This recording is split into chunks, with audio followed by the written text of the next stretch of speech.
Welcome to some new r/MaliciousCompliance stories, where people conform to the letter, but not the spirit of a request. I hope you had a great day. But first, thank you for subscribing to the channel and for all those likes. Today we have 3 great stories, so let's get right into them. Shall we? The first story is called Exactly Where You Told Me to Be. I work at an EMS agency. A decade ago, one of our bosses had an outright hostility towards my coworkers. He just sits in an office all day. One day, he decided that our out-of-tune times and late responses were because we just don't go on calls and not due to short staffing and lack of equipment to go on service with. Our post in the one town has a proper quarter with furniture, bathrooms, TV, microwave, fridge, etc. Well, apparently, per the boss, we were late because we took our time and had to get dressed every call and go to the bathroom after the tone sounded. So his poor management was entirely our fault. This was nonsense, and we were basically always ready, but oftentimes responding from out of town due to covering multiple areas at once. So he proposed a new punishment post a mile down the street at a busy intersection where we were supposed to sit in either a car dealership slot or a gas station. Well, we had very good relationships with the businesses and asked them to complain about our loitering, which they did. Well, the boss man didn't care and told us to figure it out. We aren't going back to sitting around all day. We work 12-hour shifts, and access to quarters in between calls is not asking much, and that certainly wasn't why we missed response times. It was just poor resource management on his part. Well, since we were posted at this intersection with 3 lanes going in each direction, we decided we would just throw our lights on and sit in the middle of the intersection until our next call. That lasted about half an hour before a cop showed up, who we knew very well and who, in fact, used to work with us. He thought it was hysterical and, at our request, called dispatch to ask what was happening. We told them over the radio, to which the supervisor also thought it was completely appropriate given the directive and complaints. Well, after a 45-second long conversation with the boss man's direct manager, that post was abolished and our quarters were returned. That particular boss isn't involved in operational decisions anymore, and they don't really let him interact with the field crews.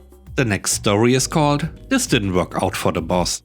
There's a good bit of history behind this, but essentially I was injured after being attacked at work. I developed PTSD and eventually had to go sick. I was sent to the organization's medical officer for assessment. He sent me for an independent assessment because he didn't believe I had PTSD. Independent medical assessment not only said I had PTSD, but that it was directly a result of my injury at work. I was given reduced hours at full pay and a position away from the public for at least 3 months. I applied for some unpaid leave for the end of the 3 months to spend some time with my family and prepare myself before I went back full time. I spoke with my line manager during this time and was happy to return to my old position. During this time, my district manager changed. He got wind of my absence and decided I was not genuine. He decided to transfer me to a much busier spot where I'd be dealing with a lot of difficult people. I told him straight up I was not able to do that. It was the area I had been attacked in, and I'd have a lot of difficulties there.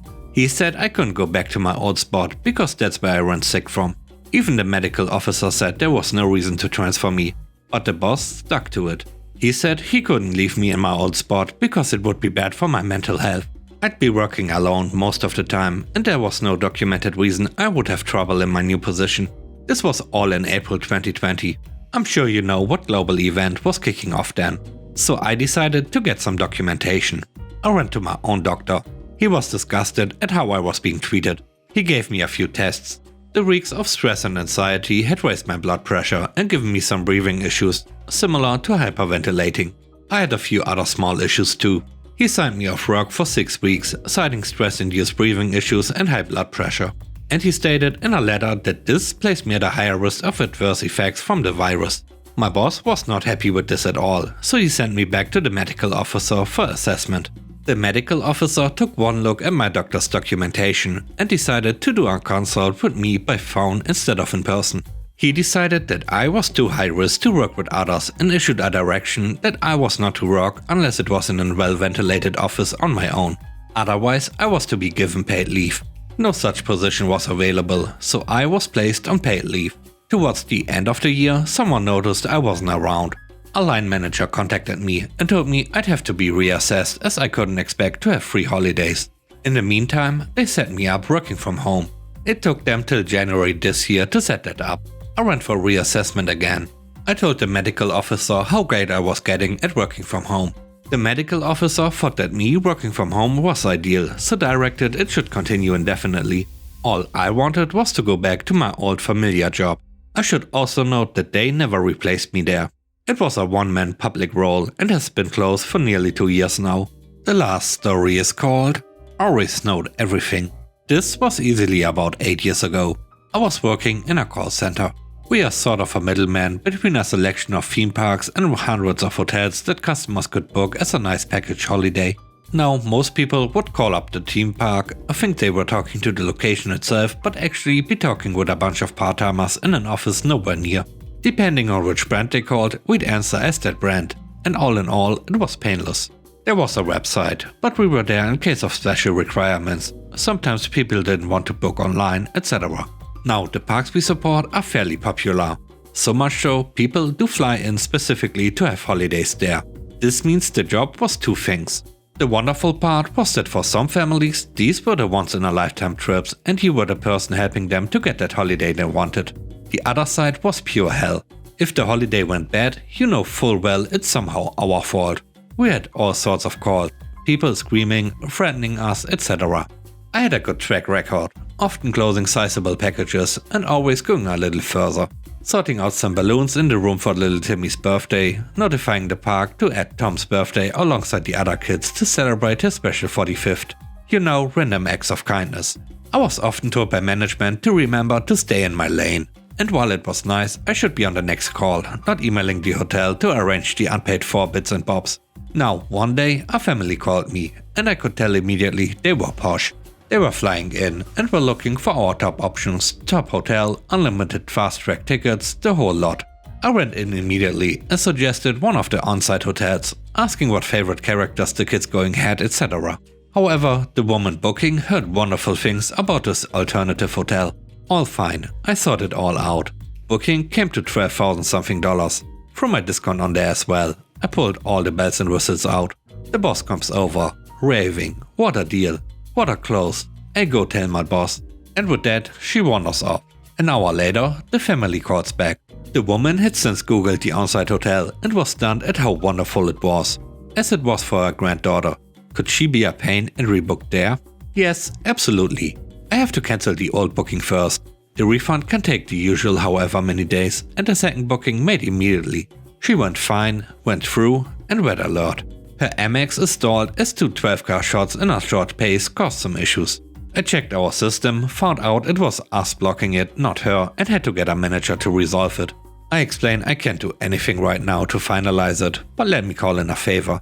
I call into the hotel and explain everything. Could they do me a favor and hold the rooms until we get it all hashed out? Yes.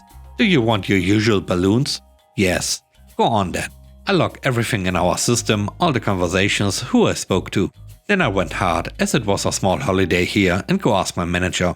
She's fuming, because she has bragged to the brass how she's doing well, because I closed the sale and suddenly asking her to refund the amount. Yeah, but it's to book it again. The second booking was actually more, and we'd end up still better off, but she wobbled about it. Tells me she will do it, but it's the end of my shift, so go home. I beg her to call the family. She said she would. 2 days after my next shift, I sit down and see that my weekly total is missing the 12k, but it's not replaced with the 15k. I go ask my manager what's happened. Did she speak to them? No, they didn't answer. They'll call back. I asked if I could call them myself. No, get back on the phone. This is not your job. Your job is to answer the phones. I protested. This could be 15k we lose. We should chase it. None of your extra BS this time. Go get on the phones. I'm a little set off about it. But there's nothing I can do, so I decide the smart thing to do is log everything new in our system, including what my manager told me, and just answer the phones. 2 days pass and I get a phone call from the family, asking to get patched over to me. They were ready to pay again. Amazing, let's do it. I call the hotel to sort out the package and all is ready to go. The red alert comes up again. My manager hadn't greenlit the payment, however, as the refund had been processed, it was just set and pending. All my manager had to do was hit a button, and the family would get the confirmation email. I speak to my manager. She tells me to screw off and to stop bothering over this. I mark all that in the account on the system and promptly have a week off. I come back in, it's Sunday night, the slowest shift of the week. Usually people phoning want to tweak a booking, ask what time the park opens, etc. But then one phone call came in to a newbie. The screamers are easy to deal with. They come in hot and you just play kind and calm. They look deranged, and as all calls are recorded, if it needs escalating, you look sane. It's the calm collected complaints which are the scariest, and this family's grandma, she knows how to hurt you. The poor newbie got this call, and we knew immediately something was up. He nervously asked if I was on a call and if he could patch them over. Sure thing. It's the grandma, and she's not happy. Calm, but not happy. They had flown in at the park's hotel, but as no payment had been received, they weren't allowed to check in. I checked the booking. My manager never processed it. They were sat in the lobby. 4 kids, 2 sets of parents and grandma, and nowhere to stay. I called my manager. It was 9 PM at night at that point, and she didn't answer. I tried 3 more times and got an email saying it's her night off, don't bother her. Another one locked in the system. I actually then called the hotel front desk, explained I was balloon BS and needed help. The staff there knew me and gave me a break, but they didn't have the power, the hotel manager did.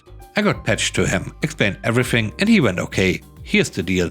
We can put the family in the rooms, but we need to charge someone for the room. I'm going to charge the company you work for, and you guys can hash it out later.